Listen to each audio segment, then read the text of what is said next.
Good evening, everyone. We'd like to get ourselves underway. Thank you for your attention. Very soon, our guest of honor, Dr. Hanson, will give his lecture on the Second World Wars, and our topic this evening, of course, then, is dealing with military history. And it seems that it would be entirely fitting to acknowledge that among us we probably have a number of people who have served in arms for our country, and I would ask all the veterans in the room to stand and be recognized.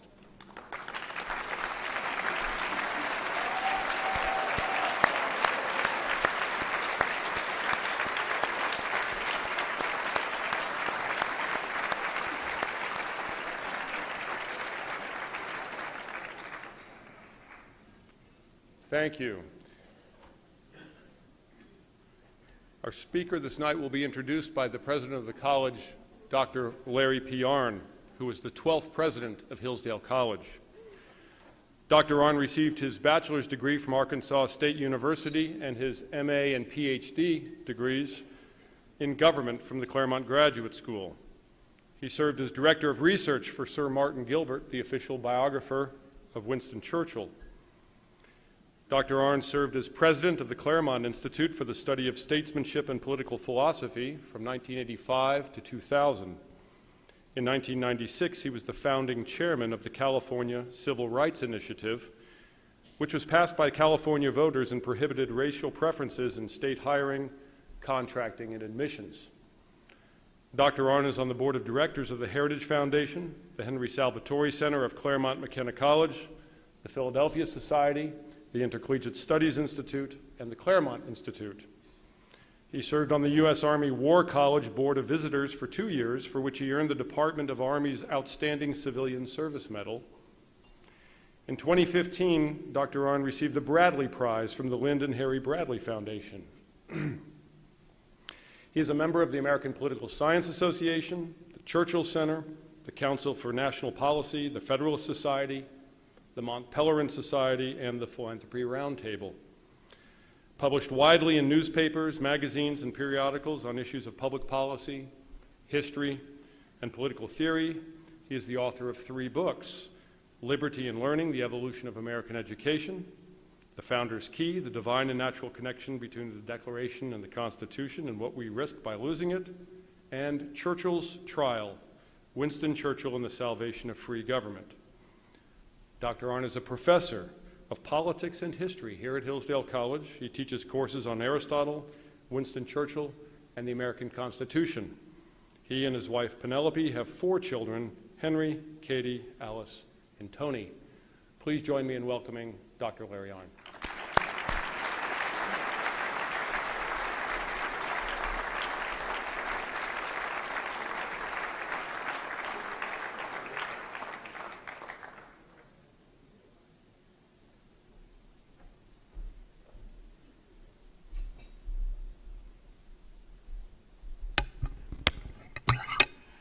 An exaggeration to say it, but I am Mark Kaltoff's boss.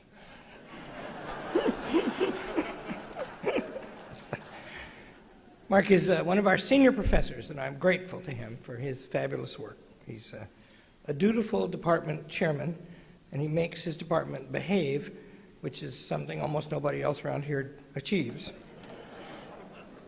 Thank all of you for coming. I want to recognize, because he's a friend of mine, and because I don't see him as much as I like, Dave Leffler is here tonight, and Kathy's still married to him. Nobody understands that. Congratulations, Dave.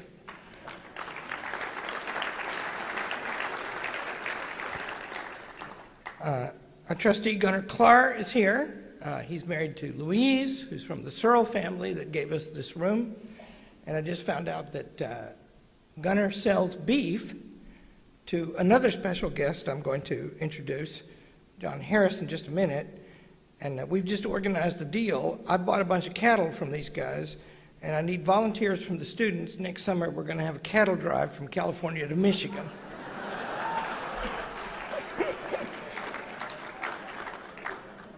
I don't think we'll get here with any cattle, but wouldn't that be cool? Wouldn't you like to do that? Yeah, see? It was all girls that were clapping, too. I give a special welcome to John and Carol Harris from near Fresno, California, where they're farmers and ranchers on a big scale. The famous Harris Ranch, that if you live in California, as I did for a long time, everybody knows about that, but everybody knows about it all over. And they're good friends of our speaker tonight, Victor Hanson. Victor himself is a fifth-generation farmer from Selma, where they have a big installation in their beef business. And they're just as solid as the land they farm, as is Victor.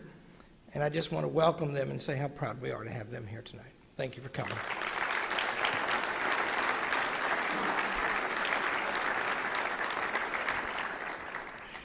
Victor Hanson has been a distinguished fellow here since 2004. He teaches every fall. He's a born teacher because of some qualities he has that I'll mention. He's teaching a class this term on the nature of war.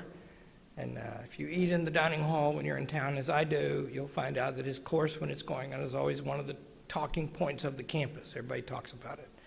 Everybody tries to use my influence to get into Victor Hanson's class. I'm powerful, but maybe not that much. He built a classics program at Fresno State. He's taught at Stanford and the Naval Academy and Santa Cruz and Pepperdine and all over the place. Oh, I meant to mention, because I forgot, William Bordeaux, who works for John Harris, is over there, and he's sending his kids to Hillsdale College. And Don Meyer, a colleague from California, is here, and we're glad to have all those Californians.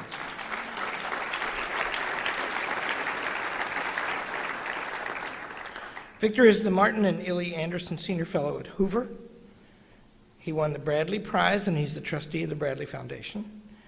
He won the Eric Brindell Prize, the Nimitz Leadership Award in Military History, the National Humanities Medal given by George W. Bush, President, the William F. Buckley Prize, and the Statesmanship Award of the Claremont Institute.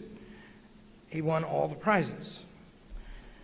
He's written or edited 24 books, and they are consistently works of scholarship and also inspiration. I myself read them all.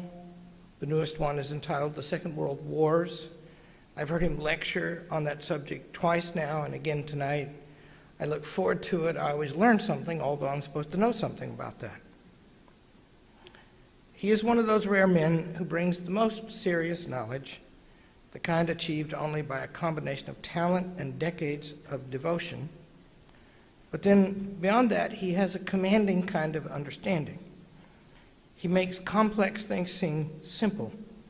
He makes high things seem to be within our grasp. All who attend to him learn from him, and they are legion all over the country. This gift makes him a resource in any age, like ours especially, when things are confused and shifting and dangerous, and when everything seems new. But everything is not new. And what sureness of understanding we can achieve begins with a deep knowledge of the past and a comprehending mind that can make some sense of it. You will find, if you get to know him, what everybody does, and that is any conversation with him is fun and a way to learn. Presidents and prime ministers have enjoyed that. He is influential in the way that the wise and the knowing can be. Please welcome a great man, Victor Hanson.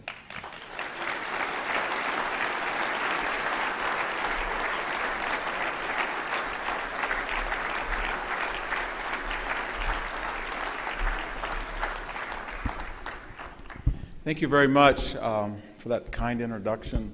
I think it's been 16 years since Dr. Arndt showed up in my farmhouse in Selma, California, and asked me to teach here.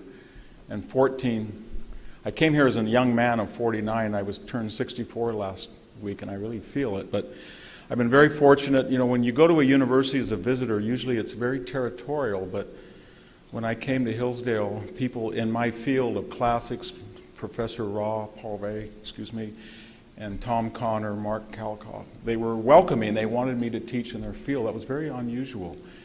And so I felt like I was in a special place. So for the last 14 years, 1 month of my life is just completely schizophrenic. I'm in here the way America should work, and I'm leaving a place that I dearly love where America doesn't work, California. But it's been a schizophrenic experience. It's almost as bad as living in the San Joaquin Valley and then working at Stanford, where you go from somewhat stability into lunacy. And I don't know which one you're going to count as lunatic or stable, but they're very different. I'd like also to thank John and Carol Harris that came. I grew up obviously on a farm, and the Harris name in California agriculture is sort of like Hillsdale's name in education. It's synonymous with integrity and respect for the law, and it has a reputation that transcends business success. It's really unusual. So when they came, I was very thankful for that. I'd like to talk about a book I've written on World War II that's coming out on October 17th called The Second World Wars, plural. But before I get to that, I'll speak for about 40 minutes, and I want to ask, because I know there's veterans here, and I'll open it up for questions. But the thing that strikes one about World War II is it was the most lethal period of 6 years in the history of civilization. More deadly than the 6 years of the bubonic or Black Plague of the 14th century. More deadly than World War I. More deadly than the Civil War. More deadly than any 6-year period in history. There were greater body counts by Stalin and Mao, of course, but it took them longer. So why was it so deadly? 27,000 people died every year of the 6 years of World War II, from September 1st, 1939 to September 2nd, 1945. Think of that. It's absolutely astounding. One way to look at the war, if you step back from it, is it was a war against the unarmed. So of the 60 to 65 million people who died in this 6-year period, 80% were not combatants. That had never happened in history. It was the first major war in which the civilian toll was much greater than the combatant toll. So we want to know what happened. Why was it so lethal? Well, ostensibly, we could reduce World War II even further and say it was basically a story of Germans and Japanese killing people who didn't have weapons. And that's the story of World War II. 27 million people in the Soviet Union were killed by the Wehrmacht, and another 5 million in Eastern Europe. And Japan killed about 3 million people in Asia and the Pacific, and 17 million Chinese.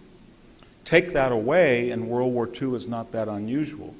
That's important to remember in the context of the war, because we are so obsessed in our generation with Hiroshima or the bombing of Dresden or the bombing of Hamburg, and we forget that World War II was a story of Germans and Japanese killing people who had no weapons.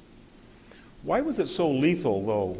Aside from the civilian toll, why was it so lethal in a way that the other wars had not been? One of them was the world had never been more populated by 1939. There were 2 billion people living, so there were more people living and more people to die. The second was that there was not just nationalism or territorial chauvinism or even ethnic chauvinism, but there was an ideology. And by that I mean that Italian fascism made Italy do things in Libya and Somalia that it did not do in World War I. And Nazism or National Socialism made the German army do things, and the German Third Reich do things that even it had not considered under the worst moments of Prussian militarism.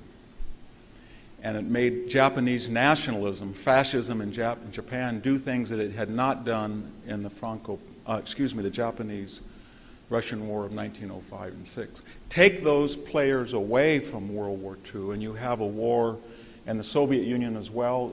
The Soviet army committed atrocities, killed 2 million German prisoners, not as much as they lost, 5 million. The Nazis killed Russian prisoners, but they did things that the Tsarist army had never done. Take those ideologies out of the equation, and it was a pretty humane war if you look at what the American army and the British army did in comparison. But add fascism and communism and Nazism into the mix, and a lot of people being alive at that time, and people not being prepared for the advent of fascism in Russia and China, and you have the ingredients for 65 million dead. One final thing to remember is this was at a peak of Western technology that the world had never seen, and more importantly, we all have Western technology that has challenge, response, challenge. You have catapults, you build walls. You build bigger catapults, bigger walls. You have armor on a knight, then you can't penetrate to get a crossbow. But at this particular cycle, the offensive was predominant. By that I mean the war started with biplanes, it ended with jets. It started with World War I artillery shells, it ended with proximity fuses, V-1 and V-2 rockets. It started with the knowledge of chlorine gas was used by the Japanese but not in Europe, and it ended with Zyklon B and the death camps. So the technological fury of 20th century technology explains a lot, and the fact that we were in an offensive cycle. We're sort of in a defensive cycle today where we have missile defense, we have the ability to shoot down incoming planes, we have body armor. All that in this particular cycle was not there. So it was much easier to kill people en masse in World War II, technologically, ideologically, politically, than it had ever been at any time. When I say Second World Wars, I refer just really quickly to two things. When the war started on September 1st, when Germany invaded Poland, followed 3 weeks later by the Russian Soviet invasion of Poland, people still referred to World War I, or what the British call the First World War, as the Great War. Nobody had envisioned this as any other thing than an intensive version of what Nazis do all the time in the last decade. They had gone and militarized the Rhineland. They had sort of stepped over the bounds a little bit in the Saarland plebiscite. They had the Anschluss, which was forbidden in Versailles. They had destroyed Czechoslovakia, and they went into Poland.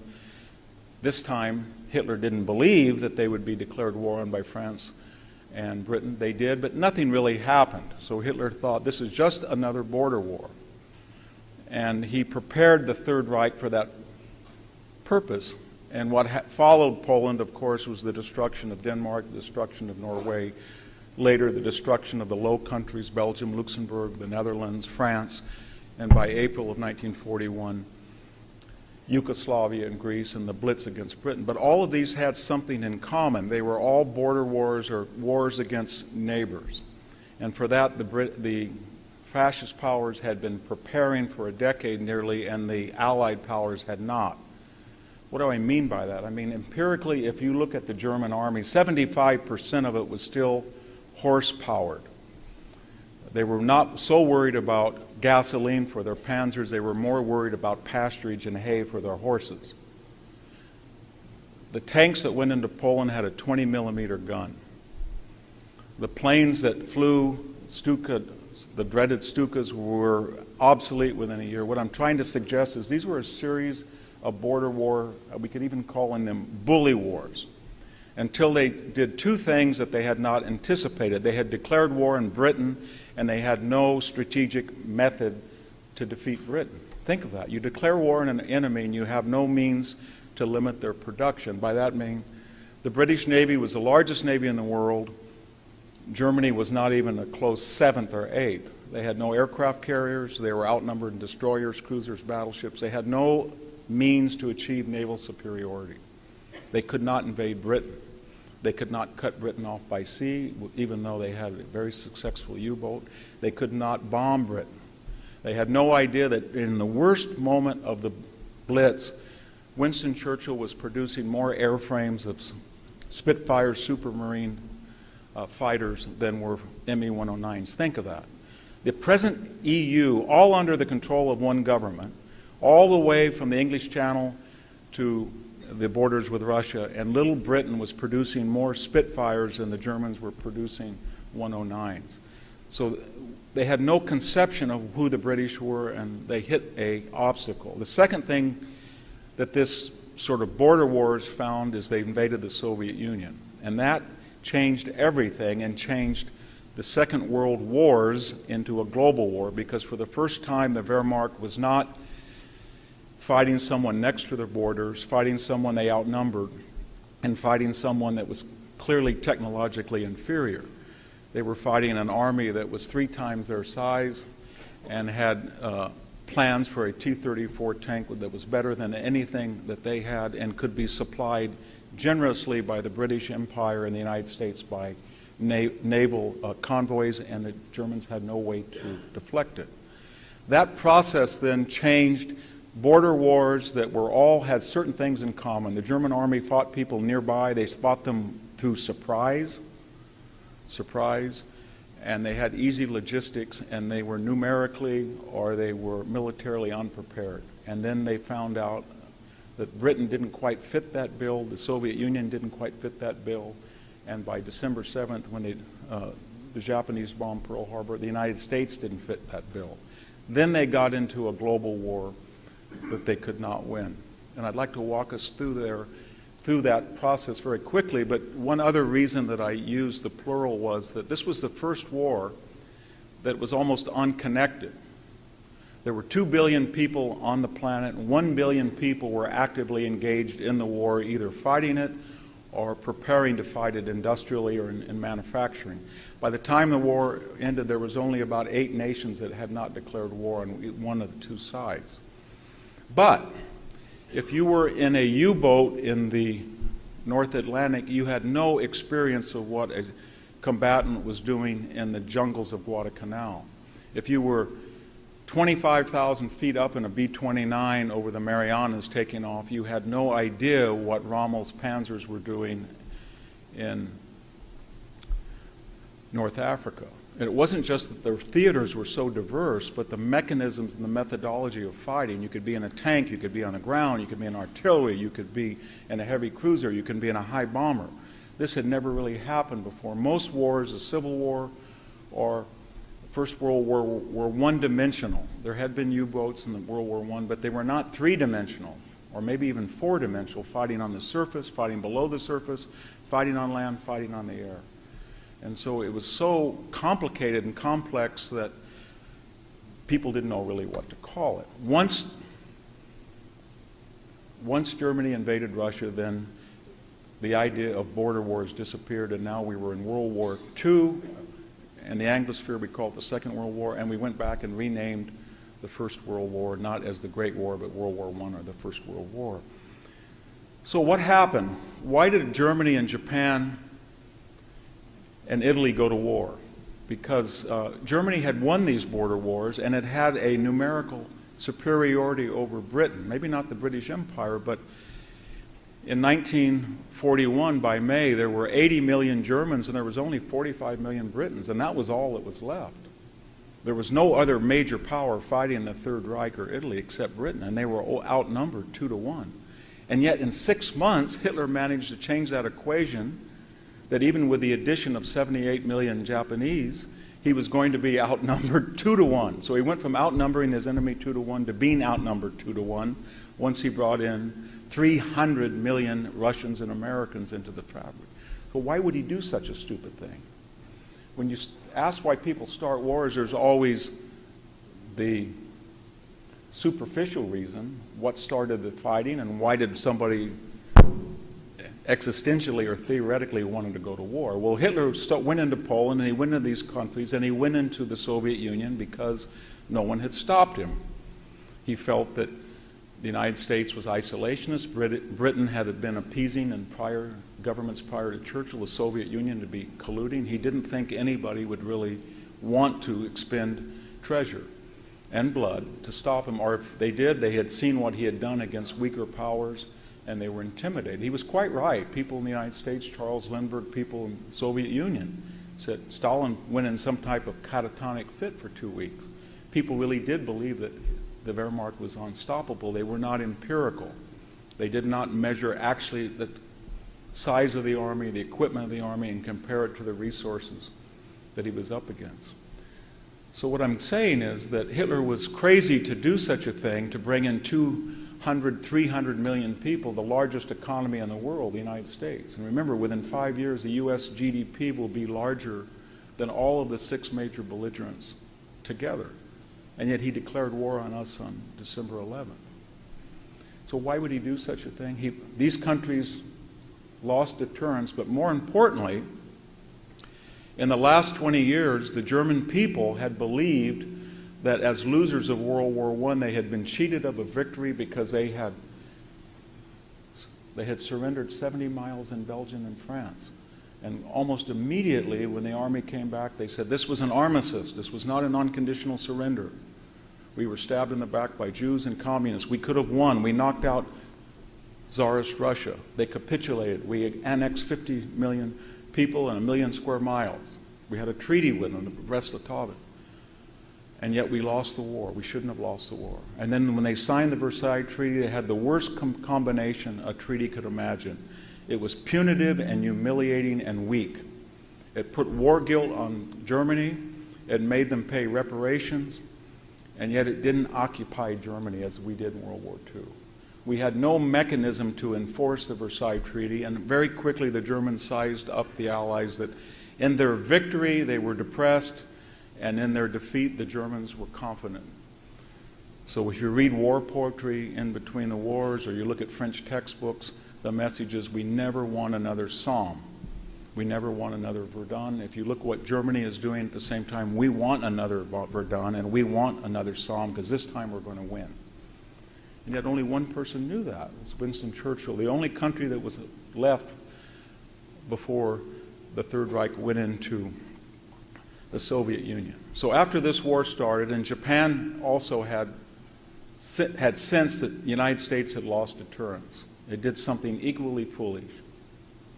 It had the third largest navy in the world, but we were second. But what they didn't realize, or they did realize, is we were second, but we would be the largest navy in the world within 12 months, and within 24 months we would have a navy that was larger than every other navy in the world combined.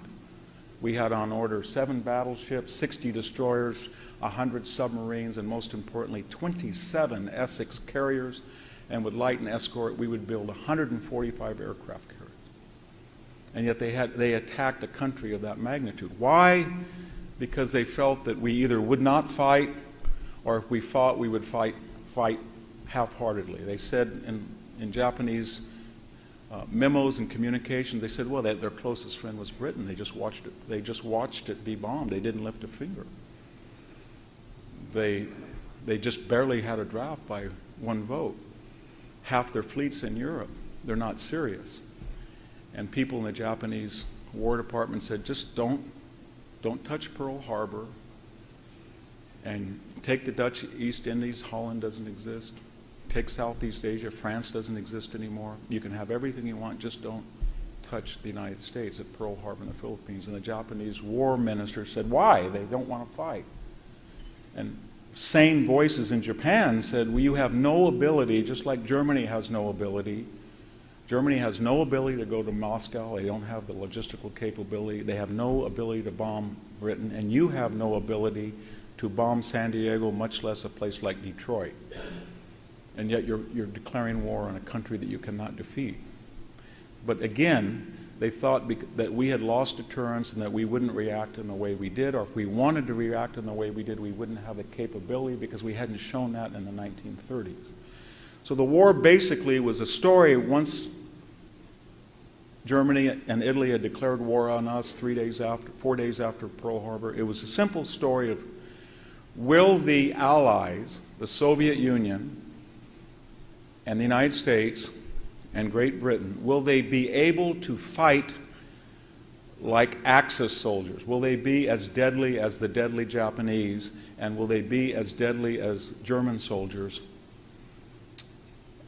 Or will German and Japanese economies be able to produce as many war materials and weapons as the Allies? So what we had to do was, we had the industrial ability, but we didn't know. We had the 17th largest army in the world. And the Soviets had been very, very poorly performing in Finland. They had been late when they invaded Poland. They hadn't done well when they sent advisors to the Spanish Civil War. Britain seemed like it was half-hearted. They were still had a standoff. At Dunkirk, they had to evacuate. So the question was, the Axis said, well, they can't fight like we do, but we can learn to produce like they do. And in fact, the exact opposite happened. The United States, as you know, from Guadalcanal, as early as November of 1942, American members of the 1st Marine Division were as deadly as Japanese, without any more material support. British soldiers fought as well as Rommel in North Africa. Soviet Union, the Red Army, within a year was as deadly or more deadly than the Wehrmacht. It didn't seem that that was foreordained. If we had taken a date in late 1942, the mad designs of Hitler and Tojo almost seemed to bear fruition. They thought, you know what, they haven't really geared up yet. We've been in the war almost a year. And if you looked over the map, Hitler would say, we're 100 miles from Grozny and all of the Caspian oil that supplies the Soviet Union. Our soldiers have just climbed Mount Erebus in the Caucasus Mountain, highest mountain in Europe. We own territory from the Volga River to the English Channel, from Norway and the Arctic Circle all the way to the Sahara Desert. We're almost surrounded, we're still surrounding Moscow. We blockaded Leningrad, we've taken Kiev. Rommel has just accepted the British surrender in June 23rd at Tobruk. The Americans have lost the Philippines, the British have lost Singapore. The Japanese have now destroyed, in a series of devastating, this is after the Battle of Midway, devastating sea battles off Guadalcanal. They have destroyed every single carrier in the Pacific except the crippled Enterprise. And now they are on the offensive at Guadalcanal, and if they take Guadalcanal, they've cut off the lifeline to Australia. So it looked like that we had not been able to fight like they are, and we hadn't really geared up yet, but they were producing material like we were. And then it all vanished within 6 months. Americans became, British became, Russians became much more skillful soldiers. The United States didn't produce 30,000 airframes, 40,000 airframes. It produced 100,000 airframes per year. It didn't produce 20 or 30,000. It produced 55,000 Sherman tanks. Soviet Union produced 60,000 Stalin and T-34 tanks. We supplied 2,000 locomotives to the Soviet Union, 400,000 heavy trucks, a type of production that nobody had ever seen before. Everybody had said, Roosevelt's a socialist. He's a central planner. Nobody thought he would turn over the war effort to people like William Knudsen and Charles Wilson, some of the most brilliant people at General Electric, General Motors, Ford Motor Company, Henry Ford, producing a V-24 every hour 30 miles from here at Willow Run. And so we overwhelmed the Axis in an amazing time of less than 4 years. Nobody had ever thought that would be possible. And we did it in a combination of economic superiority, but we learned to fight in a way that was much better. There were 3 or 4 other things that explain why this war, which could have gone on for 20 years, 27 in the Peloponnesian War's cases, it could have gone on longer, but it didn't. Another reason that it was very short, and I'm hesitant to use the word short because, as I said, 60 million people were killed, but the Allies were very diverse politically. There was communist Russia, democratic Americans, parliamentary and monarchical Britain with an empire. You think they would not get along. On the other hand, there was fascist Italy, fascist Germany, and fascist Japanese. They would all coordinate. Just the opposite happened. Something about the nature of fascism that was inherent in lying was inherent in fascism, double dealing. So when Hitler went into the Soviet Union, Italy had no idea they invaded. Japan said, my gosh, they're going to invade the Soviet Union. We fought them in 1939. We're going to conclude a non-aggression pact with the Soviet Union. Hitler said, you can't do that, we're going to invade. And they said, you did it to us when we were fighting. And then Hitler said, well, don't get mad at me for going to the Soviet Union. You never told us you were going into Greece. And yet, because there were at least 2 of 3 partners on the Allied side that were transparent and consensual, those governments, as early as Casablanca, basically figured out a way to cooperate. For all the evil of the Soviet Union, there was only one Soviet Union, not 3. So the Allies were able to task out jobs. They said to the Soviet Union, your job is to destroy the Wehrmacht on the land. And indeed they did. 75% of all soldiers in the German army were killed by Russians. Their job was not, and they said to the Allies, you do not have to fight in Italy, you do not have to fight in North Africa, you do not have to stop the U-boat campaign, you do not have to fight the Japanese, you don't have to do strategic bombing. Just fight. We will give you boots, we will give you radios, we will give you food, we'll give you uniforms, we'll give you truck, we will mechanize, but just destroy the German army on the Eastern Front. And the British and the Americans will handle the Japanese, they will handle strategic bombing, and there was a very sophisticated outsourcing of tasks in the ways that the Axis never cooperated. The Axis had very good airplanes. If the Japanese had just got the plans earlier of a 262 MiG, of a Messerschmitt, if they had just been able to deal with the Germans on the Focke-Wulf 190 engine, if the Italians could have just borrowed some early Mark III designs of surplus German tanks, they would have been okay. There was no such cooperation. When the Sherman tank met the Tiger tank in 1944 in Normandy, the British said, the great tank, it's reliable, it's pragmatic, it's durable, but it's under gun. So we have a 17-pounder. We think we can put that huge barrel in your tank. When we had a P-51, it was the best aerodynamic fighter in the world, but it had an Allison engine. The British said, we have a Merlin Rolls-Royce engine. Such cooperation would be unheard of with the Axis. Hitler would have said, let's steal it, or don't give them the designs. The British said, here's the designs for the Merlin engine. You can make it in the United States. And it upped the speed by 75 miles an hour. It made the best fighter in the world. That was very important that there was this cooperation. There was another thing as well that was quite different from the two sides that explains this inexplicable victory so quickly, that the bullies lost, and as I said, once the war got global, they lost in 4 years. And another reason was the attitude toward war production. The fascist powers had a 19th century idea that morale, elan, battlefield prowess would trump logistics, materiel, and there's something to that, as you know, through military history. But the Allies were far more pragmatic. So if you wanted a tank, the Germans said, well, a Sherman tank is not very good. We met it.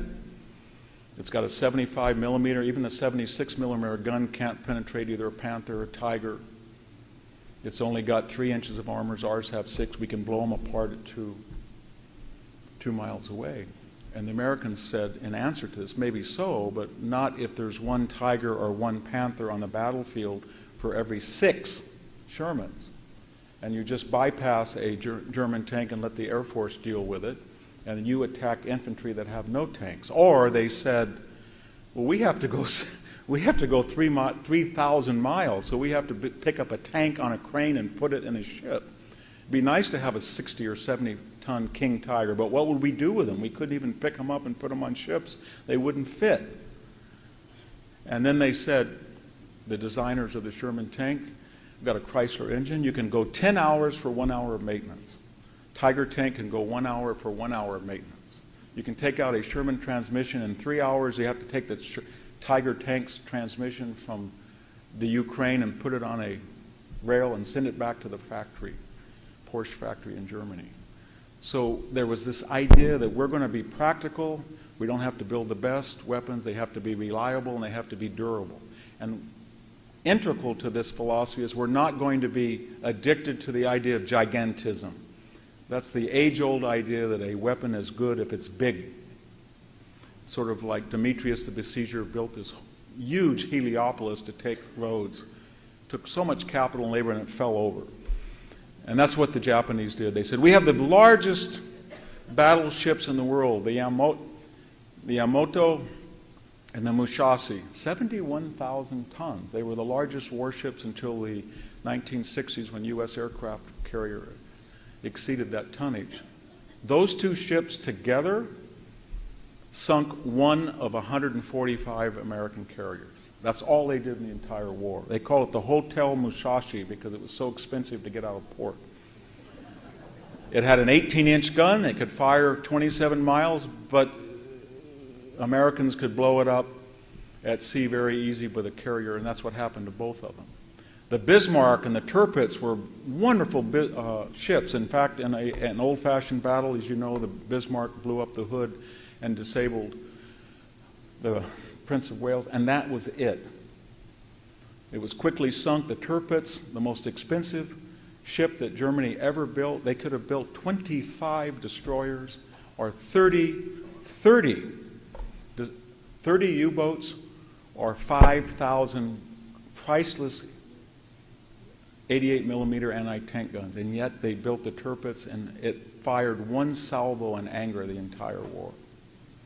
They had a weapons program that was the most expensive, we thought, $1 billion in dollars, the V-2 and the V-1 rocket programs. V-1 was a simple cruise missile, V-2 was basically an intercontinental missile.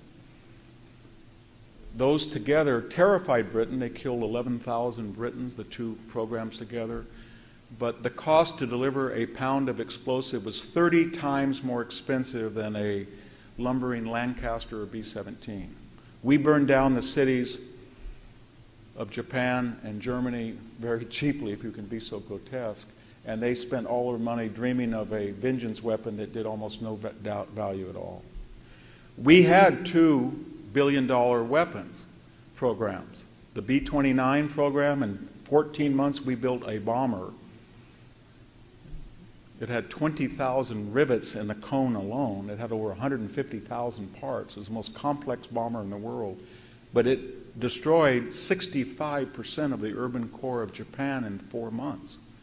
And we had a Manhattan project that after Nagasaki and Hiroshima, along with the bombing, it forced Japan to surrender. So our idea of weapons programs and spending large amounts of capital were not in obsolete dinosaurs that were battleships or rail guns.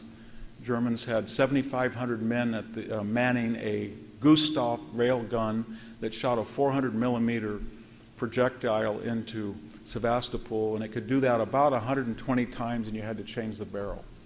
Finally, they were of no value. They represented about 7,000 88 millimeter platforms that were not built. So that American practicality and British practicality, even Soviet, was much different than the world of fantasy that Mussolini, Tojo, and Hitler lived in. That too was a reason that the war ended as quickly as it did. And finally, you could argue that the German and Japanese generals, General Hama or Yamaguchi or von Bock or von Rundstedt or Guderian or Rommel, were comparable to Patton, comparable to LeMay, comparable maybe to Nimitz and Halsey, and you can make that argument. But you cannot argue that Hitler, Mussolini, and Tojo had the strategic knowledge that Stalin, Roosevelt, and Churchill did. The big three did not do things like invade China and find themselves in a quagmire of 12 years that would eat up 1 million soldiers. They did not in 1944, when they were losing the war, invade Burma and try to go into India. They did not do something stupid like invade the Soviet Union without any knowledge that there was such a thing as a T-34 coming off. They did stupid things. They lost Tobruk, they lost Singapore, they lost Corregidor, but these were all manageable and correctable. They did not, and why didn't they do it? Because Roosevelt and Churchill did not say, I want to do this. If Churchill said, I want to go in something stupid, and I want to go into Rhodes, or I want to attack the Ionian Islands, people in a consensual society said, don't, and they hashed it out. When Hitler said, I want to go in the Soviet Union, you should read the minutes from the Wehrmacht's OKW. Don't do it. But they didn't tell him that. He could do whatever he wanted. So they had a mythic leadership that was nursed on these cheap, easy victories of the mid-1930s against underpowered and unprepared enemies. And they translated that into wrongly concluding that they were actually a formidable power. And they went to war against the three most powerful countries in the world, and they lost. And it was quite predictable after 1941. Let me just finish by asking ourselves, did World War II achieve anything? And the answer, of course, is yes.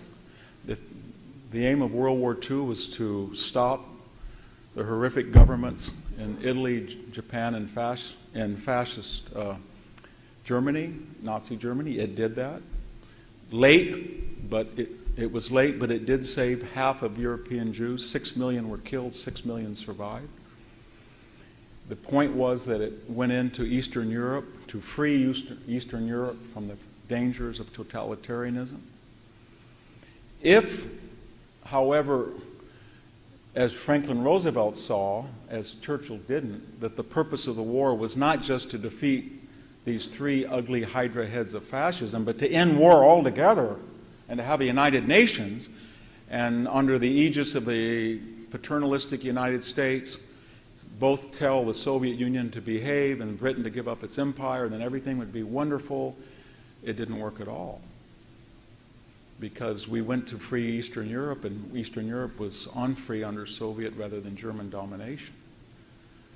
And so if you want to be perfect, then if you define victory in war as being perfect, then you can't be good. But we fulfilled all of our aims, but if your aims are redefined as something impossible, then we felt, wow, the war didn't work because our ally, the Soviet Union, became our enemy, Germany. In conclusion, let's just finish with 5 minutes and look at the individual 6 belligerents, what happened after the war.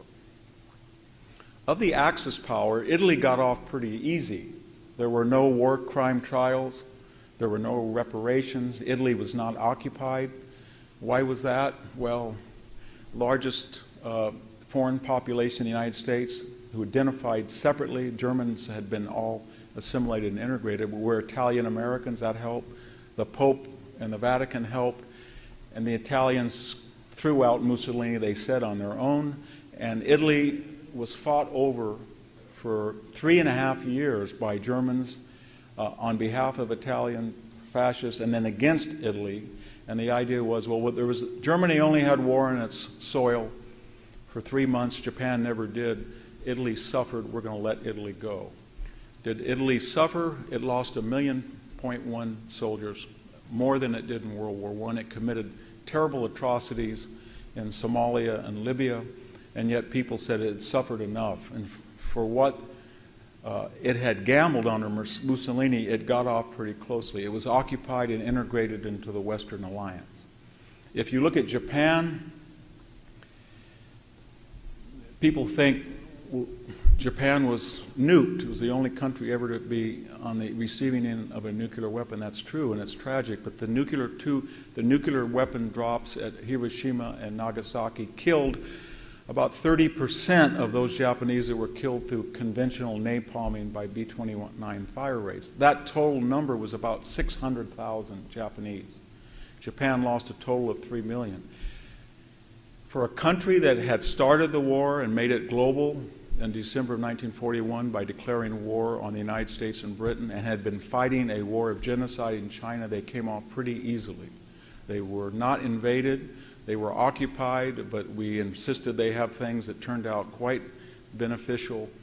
Land reform, the franchise for women, and we were a pretty benign occupier for a country that had killed 9 people for every person they lost. It was the most efficient killing machine in World War II.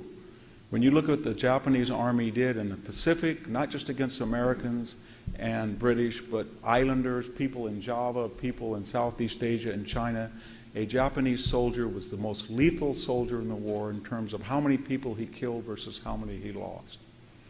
Germany, this time around after Versailles, nobody said, I don't really know who started the war, the arms merchants, maybe it was mobilizations. No, nobody said any of those stupid things. This time they said, you started the war, and we're going to occupy you, and we're going to divide your country in 4 parts, and you're not going to be able to rearm, and you're not going to be able to have a military capability comparable to your former enemies. And so we occupied the country. We put a gun to their head and said, this time you're going to have a democracy. It's not going to be like Weimar, and we're not going to do what we did at Versailles. And you know what the world said? By any objective measure, that was much tougher than the Versailles Treaty. And not a person said anything. They didn't say, you can't do that. That's meaner than Versailles. They still said Versailles was too mean, but they never said that the peace imposed on Germany after World War II that was much meaner was mean at all. Such was the anger at Germany. And so East and West Germany came out of that division. We incorporated it in NATO. and it became part of the Western Alliance. Today, we see that much weaker economies and smaller populations in France and Britain have nuclear weapons. Germany doesn't. And that's for a reason, isn't it?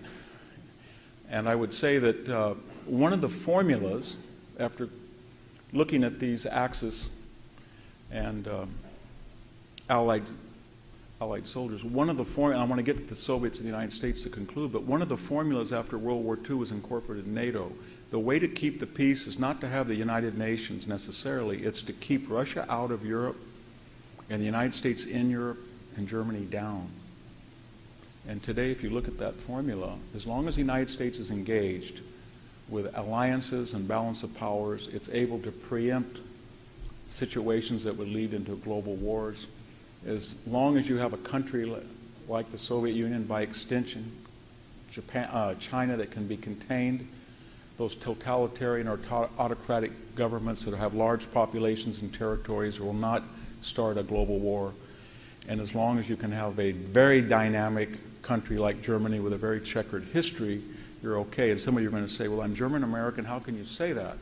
And I can say that after just coming back from Germany and the Czech Republic, I heard this from Germany's neighbors. Germany's back. They're telling everybody in Eastern Europe that we have to have an immigration, suicidal immigration, just like they do.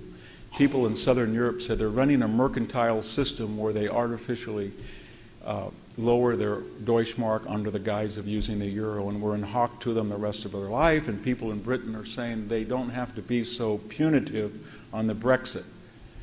And the reason that that's not going to translate into a world war is that they're disarmed and they have two nuclear neighbors, France and Britain, that are not going to let them arm again. So that formula after World War II kept the peace, and it's a tribute to the geniuses who crafted it, Churchill and Roosevelt, especially Anthony Eden, people like George Marshall. And finally, how did the United States and the Soviet Union and Great Britain do? Soviet Union lost 27 million people, most of any country in the war. Its land was occupied, for most fertile and industrial sections were occupied for 4 years. It suffered a great deal, but it went to war so that it would never have to be vulnerable again, and that object was fulfilled. It got all of Eastern Europe as a buffer zone. It broke every agreement that it had made with the Allies about free elections in places like Poland or Hungary or Romania. It never gave the Baltic states back. It kept territory it had stolen from Finland. So in the communist way of thinking, the war to free, as I said, totalitarian control of Eastern Europe ended up guaranteeing it, and the Soviet Unions were quite happy with that. We should note in passing that of all the 6 belligerents, the Soviet Union in World War I made a deal with every other belligerent. They had cut a non-aggression pact with Germany and Italy. They had cut a non-aggression pact with Japan. They cut an alliance with the United States. They cut an alliance with Britain. And they basically broke all of their agreements with our allies that saved them, and they never broke one agreement with their Axis that tried to destroy them. They were the most duplicitous of all the powers in World War II, and they came out for all of the misery and death that they suffered. They came out in a stronger position than they had gone into the war, in which communism had been discredited. There were the great famines, the great terror, the liquidation of the officer corps, and people thought it was a reeling power. It was set to be a superpower in the Cold War.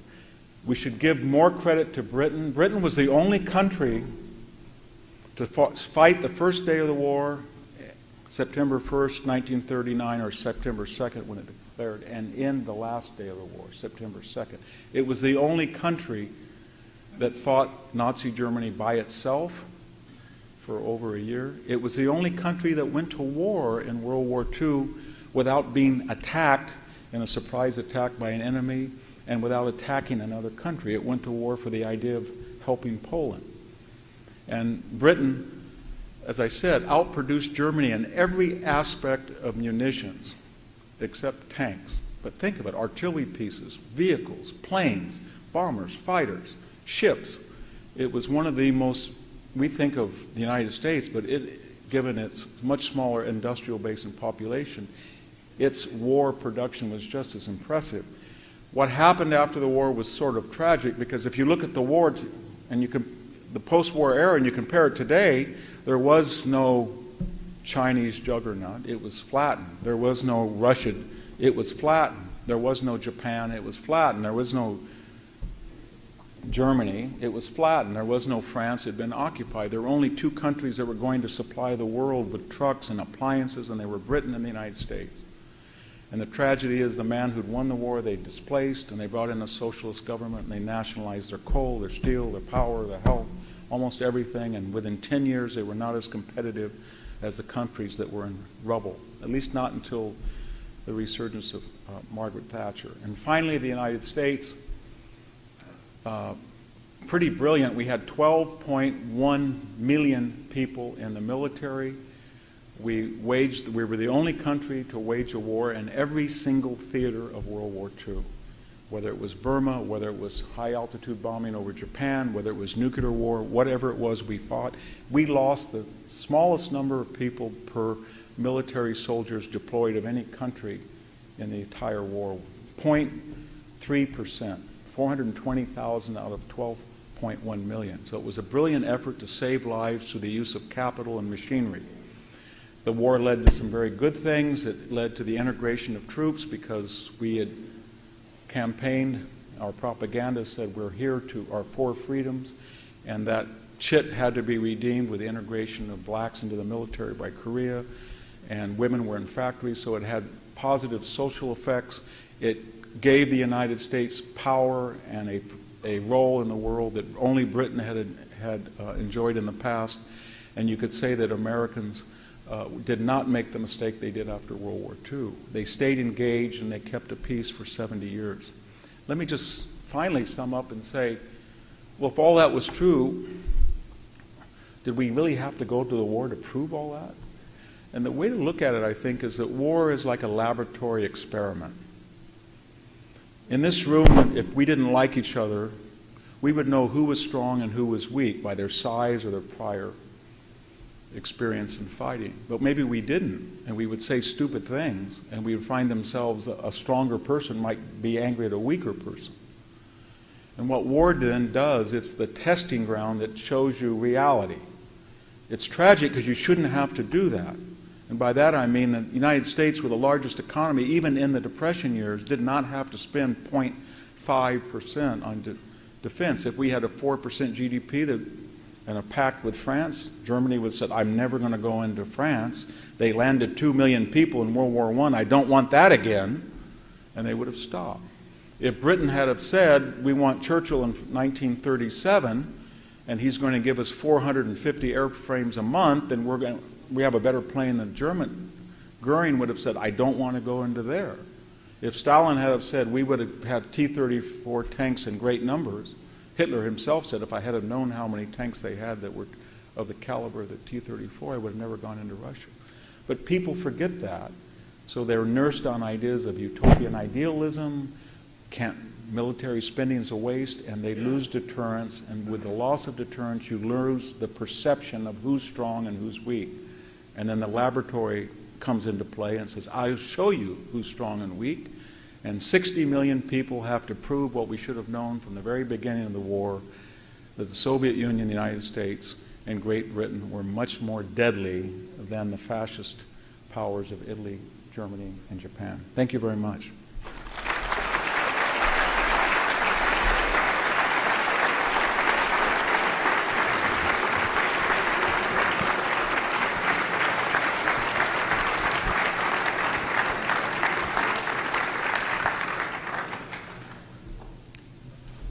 We now have time for a few questions. Please raise your hand and the speaker or microphone will be brought to you.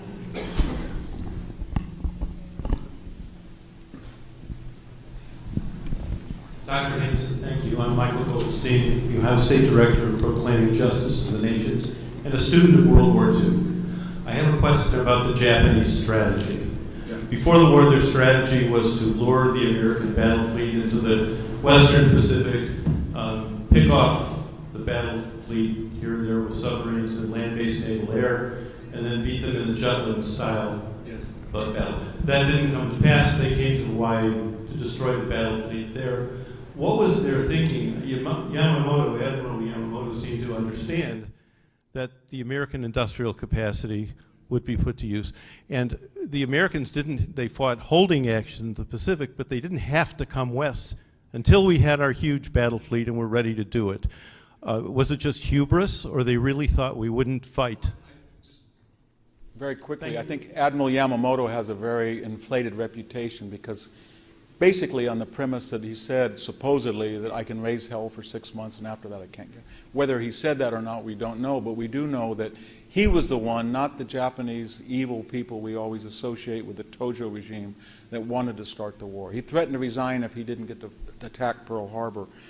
And he didn't have a plan to deal with the 3 carriers if they were not there, and they weren't there. He had no idea how to deal with the 27 that would soon be on order.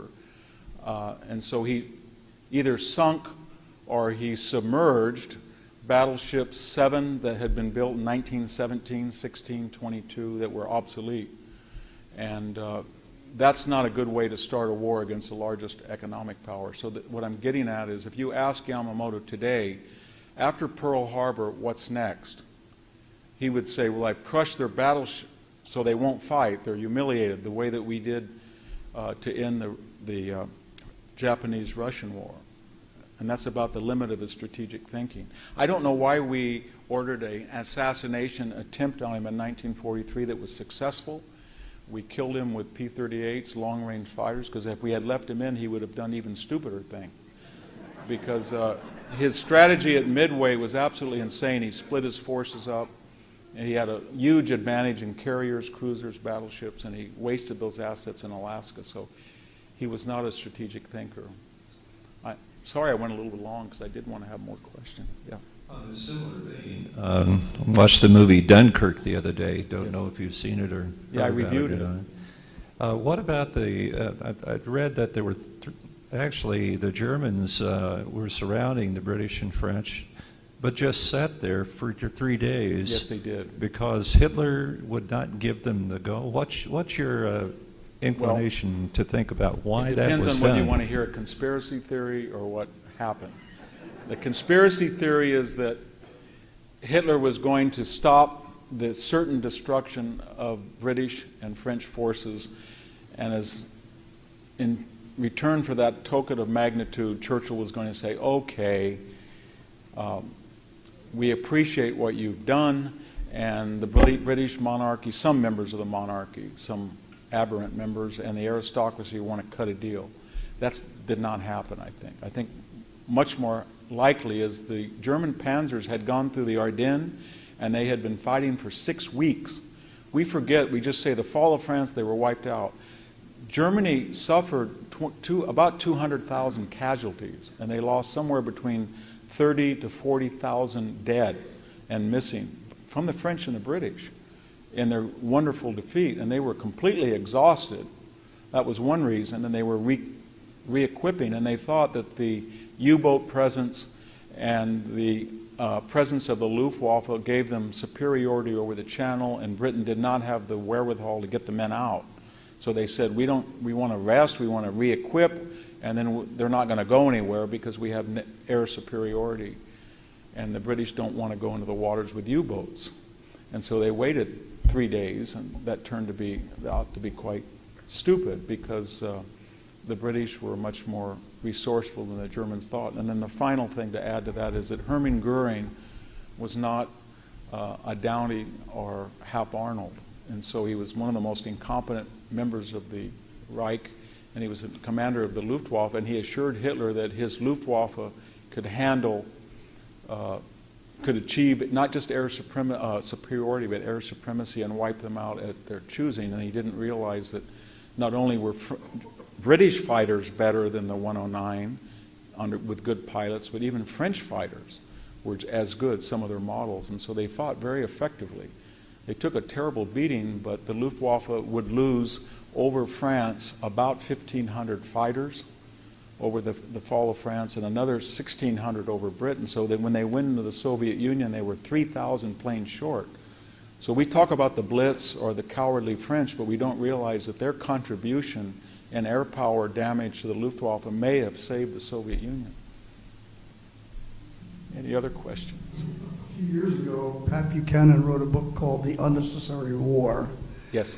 To the extent, I think he meant that if Hitler had been stopped sooner enough, the war would not have been fought. Do you, Yes. do you recognize? Yeah, I reviewed that book as well on YouTube. Very strange YouTube. Christopher Hitchens and I were supposed to debate that book, but we ended up agreeing that this thesis was not persuasive. Because there had been a movement, it's very logical, and it said Stalin killed more people than Hitler has, and he's got a dynamic ideology that transcends race and religion, communism. Hitler's ideology is confined to Aryanism. It's not going to appeal to people in Burma or China. So let him fight it out. And then people started to suggest that the Soviet Union would probably lose, and if Germany got its hands, I don't mean that they looked at this empirically, they thought in advance. I'm not suggesting that Buchanan was wrong, that there were communist sympathizers in the State Department. There were. But the preponderance of opinion among American military minds was Germany will probably defeat the Soviet Union unless we help them. And we can give the Soviet Union areas, we can help areas that allow to free them up to do what they do well. And they do two things well. They build guns, artillery, and they build tanks. They can't make boots, they can't make radios, they can't make aluminum, they can't make locomotives. We'll do that and specialize the economy. And that will wear out the Third Reich. And that is why 27 million Russians died and 405,000 Americans and 385,000 British. So we said we're going to use Soviet manpower to blunt the Third Reich. We have to remember also at the time there had never been an army. I said that it was incompetent, maybe it was logistically, but not the German soldier. Even on the Western Front in 1944, after they lost 3 million men, they still killed 1.5 Americans for every one they lost. And they killed 7 Soviets for every one they lost. So they were a deadly, deadly force, the German soldier, and thank God for the Red Army that dealt with them. And then we had to, not that it was such a brilliant policy afterwards, because I said we empowered the Soviet Union, but we had a bad and a worse choice, and I think we took the bad choice. Thank you. Any final question? Okay. Oh, one more? Yeah. Within the context of Santayana's quote, would you be willing to provide some comments from a historical basis on the current conflict or issues with North Korea? In North Korea? Yeah. Well, the problem with North Korea is that for a variety of reasons, we're in an Orwellian situation where the country with the second largest number of deliverable nuclear weapons, which is us, I think it's 6,900, feels that it's in an existential danger from a country that might have 11 nukes. Now, why is that happening? And it's happening for 2 reasons. We have lost conventional deterrence because over the last 10 years, whether it was the skedaddle from Iraq in 2011, which created ISIS, or it was the fake red lines in Syria, or it was the bombing and going home of Libya, I don't know what that was about, or it was the tough talk about Ukraine and Crimea, or whether it was the 5 deadlines we gave to Iran. I'm not suggesting it was smart or stupid to go into these places. I'm just saying it was very stupid to threaten people without consequences. So North Korea said to itself, they have no deterrence. We're not worried about them. And then secondly, they posed as if they're unhinged. That's a value in nuclear poker. In other words, we're not subject to deterrence because we're so crazy we're willing to eat grass and lose our cities to get Portland or Seattle. And we know that you'll do anything not to lose Portland or Seattle or San Francisco or LA. So we needed missile defense. And if you look what William Perry, the Secretary of Defense, said under Clinton, he said, we could build a very expensive anti-ballistic missile system, but the idea that North Korea would ever threaten us, the continental United States, that's absurd. He said that in the 1990s. Bill Clinton made fun of Star Wars and canceled it. Barack Obama on the hot mic with the outgoing Russian president said, I'll be flexible about missile defense, i.e. I'll cut it if you tell Vladimir to behave until I get elected. So we lost the chance to have missile defense, and we lost the chance that we're capable of anything and anything at any given time. And the result was that China's patron, that basically supplies the technology and the capital to North Korea, said, go ahead, we enjoy what you're doing. Every once in a while say you're crazy, then threaten the United States, and meanwhile we can go on to our policy of bullying Taiwan, South Korea, and Japan. So North Korea is a big asset for China. What do we do about it now that we don't have missile defense and we're not likely to do a preemptive strike? I think we have to really talk about things that are now favorable because they're not nuclear war. If nuclear war is a specter, you want to do anything but that. I would expel every Chinese member of the Communist Party. I would expel him from the United States if he's here. I would expel their children from all U.S. universities. And believe me, if you go to Stanford University, the number of Chinese nationals that are there is quite amazing. And I would suggest that if Japan and South Korea want to go nuclear, that's a decision that they're going to make. And then China would look around and say, wow, do I really want nuclear South Korea, Japan, Taiwan, maybe to join nuclear Russia, nuclear Pakistan on my borders with a nuclear Iran? That's not such a good scenario. So we've got to be creative and think the unthinkable if we don't want to go to war.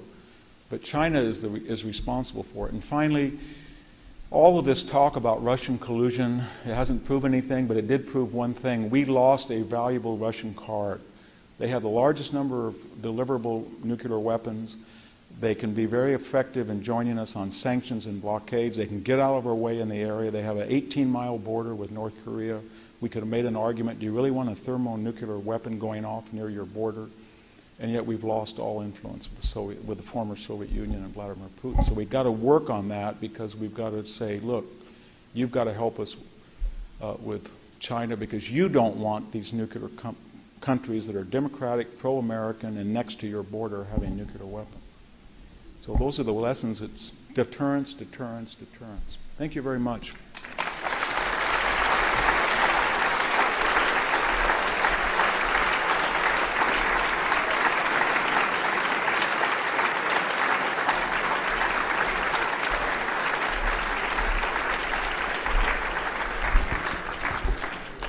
Thank you, everyone, for being here. A couple of announcements. First, there will be an afterglow reception with refreshments outside in the lobby down here. And more importantly, Dr. Hanson's book, based on his lecture tonight, The Second World Wars, is due to be released October 17th.